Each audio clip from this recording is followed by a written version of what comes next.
I don't just talk about other people's stuff, I also make my own. Books in particular. To date, I have 4 books you can check out on Amazon. Operation Red Dragon: The Kaiju Wars Part 1, Occult Mafia, Emerald of Maddox City, and the short story collection Assorted Absurdities, Tales of Kaiju Punk and Other Genres. Hop on down to the description for Amazon links to all 4 books. Enjoy whichever ones you read, and enjoy the video. Hello, ladies and gentlemen. I am the Omni viewer, and I think I've got the audio problems figured out, so I am back to good quality.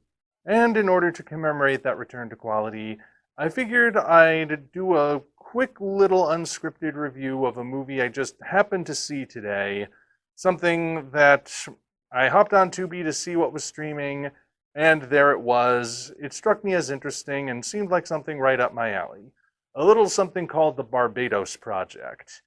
Now, what made me really curious to see how this would turn out is that it is technically a kaiju movie of a sort, but it's also the first movie of that kind to be filmed on the island of Barbados in the Caribbean, or Caribbean, depending on where you come from. Now, I guess the simplest way to describe the basic premise of the Barbados Project is Caribbean Cloverfield.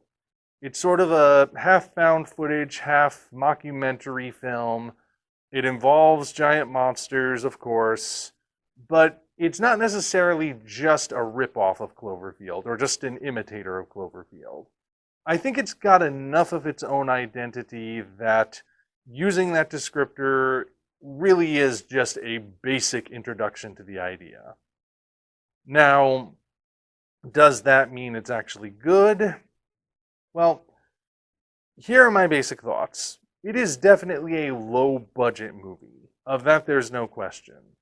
It was probably made for pennies on the dollar, so not everything about it is going to be perfect. It's not even that long. It is with credits, and stuff actually happens during the credits, so it's technically part of the movie. All told, it's about an hour long. So it's just on the cusp of almost not being considered feature length. But with that said, it did turn out better than I expected. Now, if there's one thing that I would critique it for the most, it's something that was actually giving me problems recently: the sound.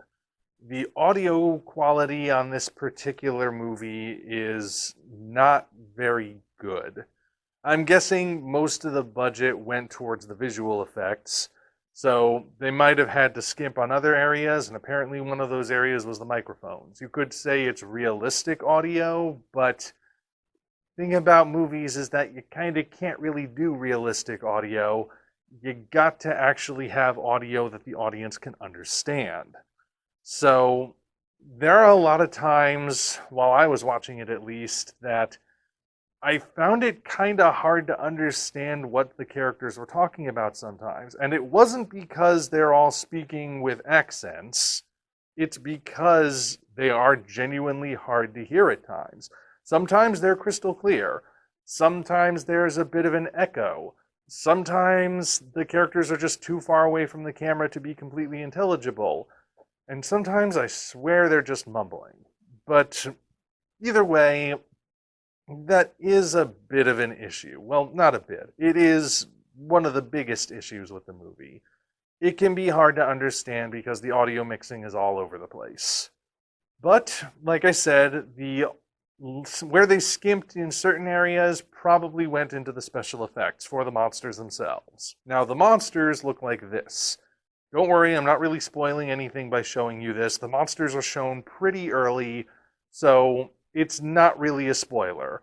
Where they come from is potentially a spoiler, so I won't share that particular detail. But anyway, this is what the monsters look like. They have an interesting design, sort of a weird, creepy, angular, semi-armored, bony kind of appearance. You never get a 100% clear shot of them because, again, they're only working with so much of a budget. So they do look a little bit cartoony at times. I've seen worse, but I've definitely seen better.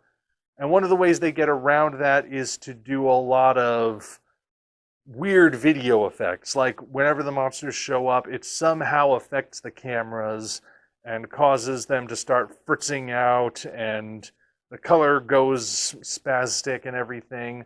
It kind of helps obscure what's going on, but you can still ultimately get a good enough glimpse of the monsters to think they have interesting designs, not necessarily the best execution. But for the kind of movie it is, like I said, it actually looks a lot better than you might expect. So I will give them at least credit for that much. Now, when it comes to the actual story, I gotta admit, the story is kind of all over the map. I'm actually kind of impressed that they managed to cram so much into 1 hour. And yet, because they crammed so much of it in, and because it being a found footage mockumentary sort of thing, there by necessity have to be some open-ended areas. There, for as much as there is packed in there, you don't necessarily get enough of it to really get the full sense of what's going on. It has something to do with, I guess, well, obviously there are monsters showing up on this island. The more footage we see, the more it becomes clear that maybe there are different kinds. Like, we get several explanations throughout. Stuff like might be extraterrestrial, might be mutation, might be time travel. It's difficult to get a full read on what the actual intention is. And the fact that they go out of their way to censor stuff in order to add to the whole mystery thing, like bleeping out dates, blacking out documents and stuff, they're almost like so intent on keeping a mystery that they do too much. So that when you get shots of weird kaiju looking things walking in the distance, you're wondering what that has to do with a shot that appears to have dragons in it, or shots with aliens, or shots with dinosaurs. It's sort of like a found footage kitchen sink almost, but you never quite get a full sense of how it really all fits together. And something that I know for a fact is going to throw people is how it ends. I won't give away plot details, but the finale is a TikTok video. And like the few reviews I have seen of this movie that are out so far say that that is very cringe-inducing, and it's probably not going to age very well. But I mean, I kind of get what they were going for, because they're trying to play it like it's a real event, and there are real people online who will investigate these sort of things if they would really happen. So you kind of get the sense that it could be just playing into that. It still feels weird, especially certain elements within that TikTok video that, I don't know, feel like they would be more at home in something a bit more comedic, yet this movie is serious. So basically, when you get right down to it, the Barbados Project is an interesting first step in the realm of Caribbean kaiju movies, if you will. But it's kind of an odd duck, just all on its own. It is nice to see a found footage movie that's not just another one about ghosts or vampires or alien abductions or stuff that's actually quite easy to fake, because, all you have to do is a few camera tricks and very sparse CGI. This sort of thing, this movie, it took effort. They had to make full-blown creatures, and they didn't shy away from showing them. Like, you can see them. So that at least is refreshing. But I don't know if I would necessarily call it a great film. The thing is, though, that it does show potential. This turned out to be an interesting setting, at least. It's different from what we see again. So if things like that could be expanded on, if the elements of the Barbados Project that work, stuff like taking a different concept or making use of a rarely used setting or things like that, if you could expand on those and carry those forward with a bigger budget maybe, you could have a potentially very interesting kind of kaiju movie, or any kind of movie really. For what it is, it's an interesting curiosity. It's only an hour long, so it's not going to take up too much of your time if you do decide to watch it. I mean, if you can sit through a 2.5 hour long Marvel movie, you really have no excuse not to check this one out if you're curious. Set your expectations at just the right level and have your finger on the volume knob the whole time, or button, or whatever it is you use to control the volume. And you might find it interesting enough.